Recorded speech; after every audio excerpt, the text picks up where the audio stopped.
მასთან ერთად ვისაუბრებთ ყველა მნიშვნელოვან და აქტუალურ თემაზე, რაც ჩვენს გარშემო ხდება. ბატონ ზაზა, მადლობა სტუმრობისთვის. ბატონ ზაზა, მინდა რომ ყველა თემაზე მოვასწროთ საუბარი და მინდა დავიწყოთ ბოლო დღეების აქტუალური თემებით, რასაც პროპაგანდა ძალიან გამალები, ძალიან აქტიურად ცდილობს, რომ ჩადოს დღის წესრიგში და მთლიანად ამაზე აიგოს მთელი საინფორმაციო ველი. მოდით დავიწყოთ გუშინდელი გადაწყვეტილებით ბაჩუ ახალაიას დაკავება 4 ოქტომბრის საქმე.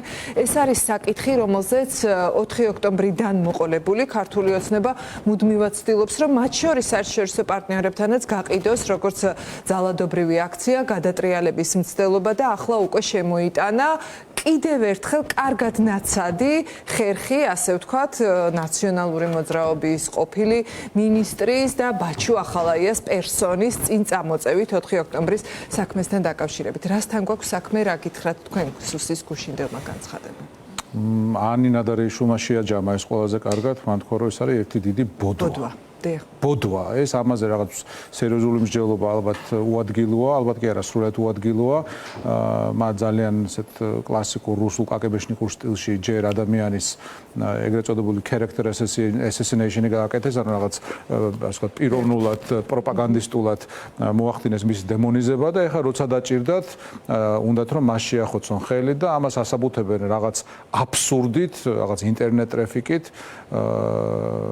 სადაც ან იყო, ან არ იყო, ან რა იყო ღმერთმა უწყვის და არაფერი თავიდან ბოლომდე რუსულ პროპაგანდისტული დადგმა, ამითი არსებობენ, ამაზე დგას, აი ეს ბოროტი რუსული ბნელი უკვე მე-14 წელია, რაც არსებობს ეს რეჟიმი, ხო? და ცოლით თავისუფლებით შანტაჟის ელემენტები კიდე რაც აშკარად ღიად სახეზეა. ანუ მე მიკვირს მათი, ვინც ამბობს, აი გვიკვირს სადამდე დაეშვებს, ერი არ არის, კიდევ რას იკადრებენ, რა ვიცი.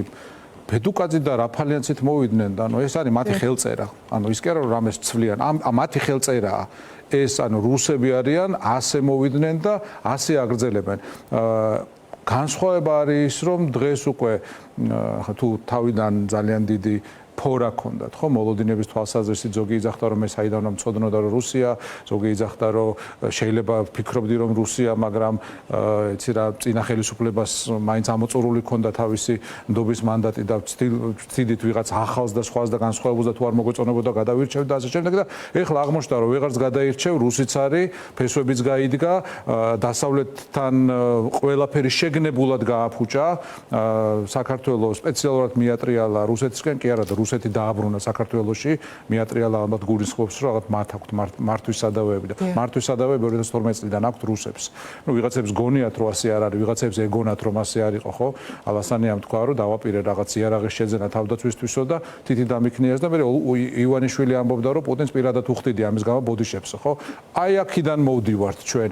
ეხლა დღეს განსხვავება ის არის რომ უკვე პრაქტიკულად მთელი საზოგადოება ხვდება იმას თუ რასთან გვაქვს საქმე, უბრალოდ ვართ რაღაცნაირ ისეთ მდგომარეობაში, როდესაც პრაქტიკულად ყველა ის ბერკეტი, რომელიც ადრე ჩვენს ხელში იყო, გარკვეული თვალსაზრისით განეიტრალებულია. მაგალითად, ეხლა 3 წლის წინ ჯერ კიდევ ამბობდნენ, ჯერ კიდევ ქონდა რაღაც აზრი ჩვენი დასავლელი მეგობრების კრიტიკას, შემოთავაზებას, პოზიციას, ხო, იმიტომ რომ ესენი ჯერ კიდევ იმ პოზაში იყვნენ, თითქოს დასავლეთისკენ მიდიოდნენ. ჯერ კიდევ აი ეს იყო მათი ოფიციალური პოზიცია. დღეს უკვე არა მხოლოდ დასავლეთისკენ არ მიდიან, არამედ შეგნებულად, მიზანმიმართულად, თანმიმდევრულად ყველაფერს აკეთებენ, რომ დასავლეთმა თქვას, რომ ეს ველურები ვინ არიან, ხო?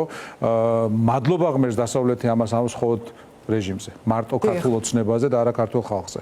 და დიდი ბედნიერებაა, ეს უდიდესი მიღწევაა ჩვენი, რომ დასავლეთმა, კოლექტიურმა დასავლეთმა ეგრეთ წოდებულმა ძალიან ცალსახად ჩამოაყალიბა ის პოზიცია, რომ ქართველი ხალხი არის ერთი და ის რეჟიმი, ის ხუნტა, რომელიც ამ ქვეყანას მოუერთდა თავს და რომელიც რეალურად ძევლად აიყვანა საქართველოს, არის აბსოლუტურად განსხვავებული. და ეხა მათი მთავარი ამოცანა მათი პროპაგანდისტების თუ ეგრეთ წოდებული ლიდერების, მათ ლიდერი არც ერთი არ არის, ხო, ეგრეთ წოდებული, იმიტომ რომ დროებით არიან დასმული ამა თუ იმ თანამდებობაზე. მათი მთავარი ამოცანა არის ის, რომ თავისი თავი გააიგივონ ხალხთან, თავისი თავი გაიგივონ ქვეყანასთან და ამით აშანტაჟონ დასავლეთი და ამით რეალურად გაუფუჭონ ქვეყანას საქმე სამომავლოდაც. ეს არის რუსული ამოცანა, რომ დასავლეთს უთხრას, რომ აი ეს ველურები, ეს გაუნათლებლები, ეს ანტიდასავლელები, ესენი არიან ქართველები, ხო, ეს არის რუსული ამოცანა. გამოცანა. მაგიტო დაგვინიშნეს ყაველაშვილი, მაგიტო დაგვინიშნეს კალაძე, მაგიტო დაგვინიშნეს სხვები, რომ აი პირდაპირ აი გამაოგნებელი იყოს ის მიუღებლობა, ხო, ვიღაცა ცივილიზებულ ადამიანს რო შეხვდები, უცებ მოდის ვიღაც ყაველაშვილი, სრულიად გაუნათლებელი, არაფრის მცოდნე, არაფრის შემძლე და რა ვიცი, ახლა გუშინაც არ ვიცი, სულ მგონია ხოლმე რომ ეს არის, მონტაჟია. BBC-ზე ლაპარაკობდა და რაღაც რეალს და არგენტინის ნაკრებში ადარა, ხო, ნუ ეგ არის მაგის დიაპაზონი, მაგის არც უნდა გქონდეს მოლოდინი, ხო, მაგიტო დაინიშნა, მაგიტო დაიდო იქ. ამ ვითარებაში ვარ და ჩვენ ახლა თავი იმით არ უნდა დავიმშვიდოთ, რომ შიდაწმენდები მიმდინარეობდა ბოლშევიკურ რეჟიმის დროსაც, ჩვენ და სამწუხაროდ ეს მათი სიმყარის მანიშნებელია და არა მათი სისუსტე, სუსტად რო იყვნენ გაუფრთხილდებოდნენ ისეთ ადამიანებს, რომლებიც ისედაც არსად არ არიან წამსვლელი, სად არის წამსვლელი ღარიბაშვილი, სად არის წამსვლელი ლილუაშვილი პირობით ამ ბურჭულაძე, ხო, ანუ პოლიტიკურად მონები იყვნენ და არიან და დღესაც ახლა როდესაც ჩვენ საზოგადოებას ერთი მხრივ სავსებით სწორად უხარია, ხო, აი რა ხალხი არიან რო იძახენ სასამართლოში, ოჯახის წევრებიც არ მიყვებიან და ოჯახის წევრებიც ვერ აკეთებენ განცხადებებს იმდენად ტოტალურ მონობაზე და ტოტალურ მორჩილებაზე აგებული ეს სისტემა. მაგრამ სწორედ ასეთებს ჭამს ეს ბოლშევიზმი და 37 წლის ამბებიც არის ცნობილი, ხო, დახვრეტის წინ ზოგი რო ამბობდა რომ რამ ეკნავა ამაზე უფრო კარი კომუნისტი როგორ ყოფილიყავი და ბოლშევიკიო და მაინც ხრეთ. ანუ იმას კი არ უშვებდა რომ ბოლშევიზმი არასწორი იყო, არამედ იმას ფიქრობდა რომ ამაზე უფრო რა დავაკელი. ხო, რა დავაკელი. ესე არიან ესენიც. მე არ მგონია რომ ესენი ოდესმე ქართული ხალხის მხარეს გადმოვლენ და არ მგონია რომ ისინი ამ ბრძოლის ავანგარდში უნდა იყვნენ, ან რაიმე ფორმით ასოცირებული ამ ბრძოლასთან. შეჭამენ თავის შვილებს ბოლშევიკები შეჭამონ. კისერი უტეხიათ ერთ ფლანგსაც, მეორესაც, მესამესაც. ეს აძლიერებს თუ ასუსტებს ბიძინა ივანიშვილის რეჟიმს ის რაც ახსენეთ თქვენ ბატონო ზაზა, საკუთარი შვილების ჭამა ვნახეთ, ხო? ნუ რამდენიმე დღის წინ ლილუაშვილის დაკავებაც ჯერჯერობით ბოლო ეპიზოდი, ნუ დღეს კიდე გავიგეთ რომ ამ სვანეთი და ხეტყის ამბავი და თქვენს რომ ვიქტორ ჯაფარიძის ახლო ნათესავები თუ მეგობრები თუ მისი წრე არის ჩართული აი ამ ყველაფერში. ამით რა საჩვენებს? აი ამით რისი ჩვენება უნდა თქვენი აზრით ამ დაკავებებით და მათივე ყველაზე სანდო ბიძინა ივანიშვილის და ყველაზე მეტად ერთგული მონების, ასე ვთქვათ, დაჭერით და მათი მხილებით კორუფციაში. ეს არის ამ რეჟიმის ლოგიკა. ასე არსებობენ ეს რეჟიმები. ვიმეორებ, ან ჩვენ ტყუილად კი არ ვადარებთ ხოლმე ამ რეჟიმს 20-იან და 30-იან წლების ბოლშევიკებს. ეგეთებივე არიან, მათი რიტორიკაც იგივეა, რომ გავიხსენოთ 20-იანი წლების ბოლშევიკები რას ამბობდნენ პირველ რესპუბლიკაზე, იდენტურია მათი რიტორიკა და ქოცების რიტორიკის დღევანდელი მაგალითები. რა ვიცი, სტალინს ვინ გადაუხტებოდა ჭყალებში, რომელი ჯალათი გადაუხტებოდა, რომელი შეეცდებოდა, ან რომელი გაქაჩავდა პოლიტიკურად, რომ რაღაც ტიპის წინააღმდეგო გაეწია მაშინდელი ბოლშევიკური ლიდერებისთვის, ხო? მაგრამ არა, ეს საჭირო არის იმისთვის, რომ საბოლოო ჯამში გამოიყვანო სრულიად უსახური და ტოტალურად მორჩილი მასა. რომელსაც არც არაფრის ამბიცია აქვს, არც არაფრის თავი აქვს და ზემოთ რჩება მხოლოდ რაღაც ტიპის ლეგენდა. რო გავიხსენოთ, ან პირველი თაობის ხოცები მოგწონდა არ მოგწონდა, მეცხადი არც ერთი არ მომწონდა და არც თქვენ როგორც ვიცი, მაგრამ ეს იქით იყოს, ხო, ანუ მათ ჰქონდათ პოლიტიკური ბიოგრაფიები. ჩემთვის მიუღებელი, მაგრამ პოლიტიკური ბიოგრაფიები. მათ ჰქონდათ თავისი სანაცნობო წრე, თავისი ამბიციები, გამბვლილი გზა, რაღაც მწამსი, სწორი თუ არასწორი ცალკე თემა. ეხლა არიან ადამიანები, რომელსაც ბიოგრაფიაც არ გააჩნიათ. მათი სახელები და გვარები არაფერს არ გვეუბნება, არავის არაფერს არ ეუბნება. ისინი არიან დამოკიდებული უბრალოდ ვიღაც უხილავ ხელზე, ხა მათთვის ბიძინა ივანიშვილიც ის არის, ხო, რაღაც ალბათ სადღაც პანაშვიდზე ან იმაზე ნახავენ, პარტიის შეკრებაზე ნახავენ შორიდან და შეიძლება უკეთეს შემთხვევაში წილად ხვდეთ ბედნიერება, რომ ხელი ჩამოართვას იმან, ანუ ხო, ან პარლამენტის ხდომაზე თუ ნახავენ, ხელზე ემთხვიონ. ხო, კი ბატონო, ხო და აი ესეთი ხალხი გამოყავთ და ცხადია, ეხა ივანიშვილის პირობებში, ნუ ივანიშვილის უცნაურად პირობით ივანიშვილი რაღაც რუსეთის სახე, მეფის ნაცვალი, ხო? სტავლენიკი როგორც იყო მე-19 საუკუნეში, რუსული მმართველობის მეთოდია.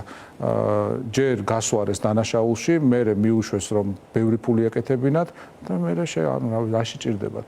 ანუ ადამიანი რომელსაც აქვს 100 მილიონი ან 200 ან 300 მილიონი, რაღაც ეტაპზე შეიძლება იმ ასეთმა ადამიანმა იფიქროს, რომ ეხლა მეც ხარ დავიწყო რაღაც დამოუკიდებელი მოძრაობების გაკეთება და იზღვევენ ამისგან თავს. ჩვენ შეიძლება ადამიანმა ძალიან გვსიამოვნებდეს ის, რომ რასაც ვამბობდით ლილუაშვილზე თუ ღარიბაშვილზე თუ სხვებზე სიმართლე გამოდგა და ისინი ზუსტად ამისთვის დაისაჯენ, მაგრამ პრობლემა ისაა, რომ მათ არასწორი ადამიანების ჯიან და სინამდვილეში არასწორი რამის გამო. იმიტომ კი არ ჯიან, რომ კორუმპირებულები არიან. ზუსტად. ან იმიტომ კი არა, რომ მოღალატეები არიან. არამედ რაღაც შიდა გარჩევების გამო და მათი შიდა ვერტიკალის გამყარების გამო. შესაბამისად ეს რაღაც ადამიანური მცირე კმაყოფილება პოლიტიკურ კმაყოფილებაში არ უნდა გადაიზარდოს. აი ზუსტად და აი ეს მინდა ბატონო ზაზა ერთგვარად მინდა რომ შევაჯამოთ ეს განვლილი წელი 2025 რომელიც მართლა მძიმე იყო ყველა მიმართულებით ძალიან მძიმე გამოდგა და რა არის ახლა აი მაგრამ გამოცდილებაც მივიღეთ და კარგი იყო ის რომ პროტესტი არ ჩერდება და არავინ ბიძინა ივანიშვილს აქ ტოტალიტარიზმის გაფორმების დიქტატურის გაფორმების უფლებას არ აძლევს ვინაიდან პროტესტი ჯერ კიდევ გრძელდება. წელი როცა გითხრეს რომ ჩვენი ბედი ახლა უკვე აშხაბადში წყდება და არა აქ საქართველოს დედაქალაქში ან საქართველოს სხვა ქალაქებში რა გვასწავლა, რა უნდა ვისწავლოთ უფრო სწორად მთავარი დასკვნები და როგორ უნდა წავიდეთ უკვე იმ მიზნისკენ უფრო მყარად, უფრო აქტიურად და უფრო შედეგიანად. ძალიან კარგი კითხვა რა გვასწავლა 2025 წელს. მე ცოტა გავაფართოვებდი ამ კითხვას და დავსვამდი ასე რა გვასწავლა დამოუკიდებლობის 35 წელმა. პესიმისტური პასუხია რომ არაფერი. და შესაძლო პესიმისტური პასუხი დამონა თქვენ კითხვაზე არის რომ შეიძლება 2025-ს არაფერი არ გვასწავლოს, იმიტომ რომ ჩვენ მუდმივად ვებრძვით ჩვენ მეხსიერებას. და მეხსიერება არის ჩვენი იმუნიტეტი. ეროვნული იმუნიტეტი, საზოგადოებრივი იმუნიტეტი. თუ მეხსიერება არ გვაქვს, ვერ გვექნება ვერანაირი წინაპირობა იმისა, რომ ჩვენ წინ წავალთ. რა ვიცი, როგორც ბავშვს რო ეტყურო, ეს არ გააკეთო, აი არ დაგიჯერებს, მე დაეცემა, წაიტეხავს ცხვირს და ნუ ასე მაინც სწავლობს. ხო, ჩვენ ეგრეც არ ვსწავლობთ. ყოველ ჯერზე რაღაც ახალ შემოაგდებენ ხოლმე და ჩვენს რაღაც ყურადღებას მიმართავენ იქითკენ, ისევე როგორც ახლა გუშინდელი ახალი ბჭყალებში ახალი ინიციატივა, რომელიც შემოაგდეს, ხო? რისთვის შემოაგდეს? იმისთვის, რომ გადაეფარათ მათთვის ბოლო ხანებში ყველაზე დიდი პრობლემა. ეს არის ქიმიური იარაღის გამოყენების საქმე საკუთარი მოსახლეობის წინააღმდეგ. ქიმიური იარაღის გამოყენებაზე არის საუბარი. თან ხო თქვენს რომ უჩივლეებთ იმას, აბა სად არის ვის უჩივლეს? უჩივლეს? გავიდა ხო ერთი თვე გავიდა რამდენი ხანი გავიდა უჩივლეს ძალიან დიდი დრო არის იმის ერთი თვე განისახებია შესაბამისად არ უნდა უყვეთ მათ პროპაგანდაში ჩვენი დღის წესრიგი გვაქვს და ჩვენი დღის წესრიგი არის ძალიან მარტივი ამ ქვეყნის გათავისუფლება რუსებისგან ევროკავშირში შესვლის პერსპექტივა სამწუხაროდ ბევრად უფრო შორს არის დღეს ვიდრე იგივე შარშან მაგრამ საბედნიეროდ უფრო გამოიკვეთა რასთან გვაქვს საქმე და რა რეალობაში ვარსებობთ ხო რუსეთში ვართ კი რუსები მართავენ ამ ქვეყანას სინქრონიზებულია რუსული და ქართული ეგრეთ წოდებული ქართული ამ შემთხვევაში პროპაგანდა რასაც ლაპარაკობენ აი ხანდახან ჩვენ რატო უნდა გწვენოს, მაგრამ გწვენია რომ ეს ადამიანებიც ეთნიკურად ქართველებად იწერებიან, ხა ის რა ვიცი, რას ეძახიან, პარლამენტის თავმჯდომარეს რო ეძახიან, ხო, პაპუაშვილს ჰქონდა რომ ვინც ომისთვის ემზადებაო, ისო აუცილებლად გაიხვევა ომშიო და რა ვიცი, ხა 2000 წელზე მეტია ამ სიბრძნით მოდის ადამიანი რომ პირიქით არის ხო სინამდვილეში თუ მშვიდობა გსურს ომი უნდა ამზადო თუ ძლიერი ხარ ომი არ დაიწყება ომი იმიტომ დაიწყო ევროპის კონტინენტზე რომ ევროპელები ომისთვის არ ემზადებოდნენ საბჭოთა კავშირი რო დაინგრა მათ ეგონათ რომ რუსეთი უკვე კარგი ქვეყანაა შეიძლება არეულობა შეიძლება ვერ დაალაგდნენ შეიძლება იდენტობის კრიზისი აქვთ შეიძლება გენოციდი მოაწყეს ჩეჩნეთში შეიძლება საერთაშორისო ტერორიზმის სპონსორებიც არიან მაგრამ ნუ მაინც ახლა რუსეთი ხო ის ქვეყანა არ არის რომ ომი დაიწყოს და აღმოჩნდა რომ არის აღმოჩნდა კი არა ყველამ ვიცოდით რომ იყო წესით მათაც უნდა სწოდნოდათ რომ ასე იყო და ომი დაიწყო მხოლოდ იმიტომ რომ ევროპა ომისთვის არ ემზადებოდა. ომისთვის რომ მომზადებულიყო ევროპა, ნატო, ამერიკის შეერთებული შტატები და არა ისეთი პატარა ომებისთვის როგორიც მოხდა მაგალითად ერაყში ან სხვაგან, არამედ ან ავღანეთში ხო, არამედ დიდი სერიოზული ომისთვის, მაშინ ომი არ დაიწყებოდა. ახლაც ასეა, როდესაც საუბრობენ რომ ამ რუსეთ-უკრაინის ფრონტზე ვიღაცებს ესკალაცია უნდათ, რას ნიშნავს ესკალაცია? ანუ ომს უნდა ყავდეს, ან უნდა დასრულდეს ასე, უნდა დასრულდეს ისე, ხო? თუ ვიცით ისტორია ელემენტარულ დონეზე, მაშინ ასევე უნდა ვიცოდეთ, რომ პუტინის ხელისუფლებაში დატოვებით ეს ომი არ დასრულდება. ეს ომი გაგრძელდება სხვაგან ბალტიისპირეთში, პოლონეთში, გაგრძელდება დრონებით ევროპის პორტებსა და აეროპორტებში და ასე შემდეგ, ხო? და შეიძლება უკვე სრულმასშტაბიან შეტევა სხვაგან გააგრძელებს, თუ ასე შეჩერდა. ეს არ იქნება ომის დასრულება, რაზეც ეხლა მიდის საუბარი. ომის დასრულება იქნება მაშინ, როდესაც კრემლში შეიცვლება მენტალიტეტი. შესაბამისად, რუსეთში შეიცვლება მენტალიტეტი. ეს ახლა შეიძლება ისე ჟღერს რაღაც სასურველის რეალობად არ არის რეალობა, მაგრამ სასურველი არის და სასურველის რეალობად გარდასახვის ძალა, ფაქტობრივი ძალა დასავლეთს აქვს. ამერიკის შეერთებულ შტატებს, რომელიც ახლა სხვა რელსებზეა, მაგრამ ამერიკის შეერთებული შტატების გარეშე ევროკავშირსაც და დიდ ბრიტანეთს აქვს ამისი ძალა, ფინანსურიც, სამხედროც, პოლიტიკურიც, დემოგრაფიულიც და ამ ძალის პროექცირება, გამოყენებაც არა, პროექცირება საკმარისია იმისთვის, რომ ამ ნარჩენს, ბოროტების იმპერიის ნარჩენს, არ რუსეთის ფედერაციას თავისი ადგილი მიუჩინონ.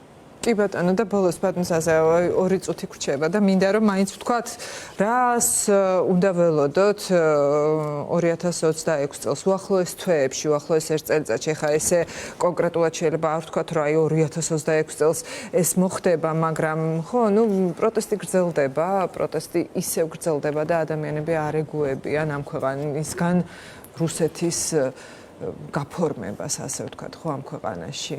რა ელოდებით თქვენ უკვე მომდევნო დღეებში, თვეებში და მთელ წლის განმავლობაში? ეს იქნება ძალიან რთული წელი, ეს იქნება წელი, როდესაც ჩვენი გამძლეობა, ჩვენი წინდახედულება, ჩვენი ცოტა გონივრული მიდგომები უნდა გამოვცადოთ, ხო?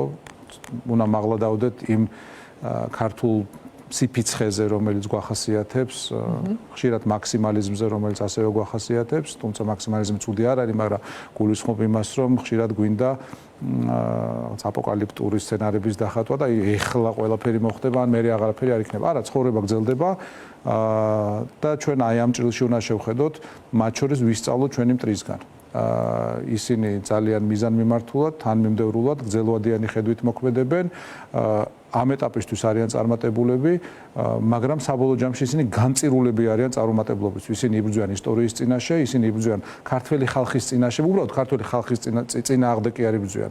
ისინი იბრძვიან ქართული იდენტობის წინააღმდეგ, ანუ რასაც ისინი აკეთებენ, ან ჩვენი საერთოდ არსებობის წინააღმდეგია, ხო, ეხლა რომელიღაც მე-100 ხარისხოვანი ხოცური ეთერიდან გავრცელდა 2 დღის წინ პატარა ამონარიდი, სადაც ვიღაც კლოუნი ხანჯლით მოსული ეთერში ამ ხანჯალს იხსნის და დებს, რომ აი ჩვენ უნდა განვიარაღდეთო და განიარაღდეს, ანუ თუ შეუვარდება სახში ყაჩაღი, ყველაფერს წაართმევს, სახლიდან გააგდებს, ცოლშუს დაემუქრება, განიარაღდეს, ეგ კონკრეტულად. მაგრამ ჩვენ მაგას ნუ გვას ეს არ არის ქართველობა. ჩვენ ასე არ მოსულვართ დღემდე და ამას ქადაგებენ, ამას გვასწავლენ და ამას განასახიერებენ. ანუ ვიმეორებ, აი ცირკში უკანა თათებზე დამდგარი რაღაც ძაღლი თუ მაიმუნი, რომელსაც შაქარს უდებენ, ხო, პირში რაღაც მას გააკეთებს, სწორილეთს გააკეთებს, აი ეს უნდა გამოიყვანო, თავისნაირი გრუზინები უნდა გამოიყვანო და ეს არ გამოვა. არ გამოვა, ეს განწირულია, რა თქმა უნდა, ჩვენ განწირული ვართ კაი გაგებით გამარჯვებისთვის და შესაბამისად ამ უახლოეს თვეებში და ამ უახლოეს 1 წლის განმავლობაში ერთი ეს უნდა ვირწმუნოთ და მეორე უნდა ვიყოთ ძალიან მტკიცე და მყარად მზად უნდა ვიყოთ იმისთვის, რომ ეს მომენტი აუცილებლად დადგება. ძალიან დიდი მადლობა ბატონო. აუცილებლად მეც დარწმუნებული ვარ, რომ რაც უფრო გადის დრო და რაც უფრო მეტად ვაჩვენებთ ჩვენ, რომ ეს პროტესტი ურყევია, რომ ბიძინა ივანიშვილის დიქტატურის გაფორმების უფლებას არ აძლევენ საქართველოს მოქალაქეები, მით მალე დადგება აუცილებლად საქართველოს გამარჯვების დღე. მადლობა ბატონო ზაზა ბიბილაშვილი, ჭავჭავაძის ცენტრის დამფუძნებელი იყო ჩვენი გადაცემის ბოლოს სტუმარი. ასეთი იყო კომენტარი დღეს. მადლობა ყურადღებისთვის. ჩვენ ერთმანეთს შევხვდებით ორ შაბათს, თქვენ კი დარჩით ფორმულაზე. ნახვამდის.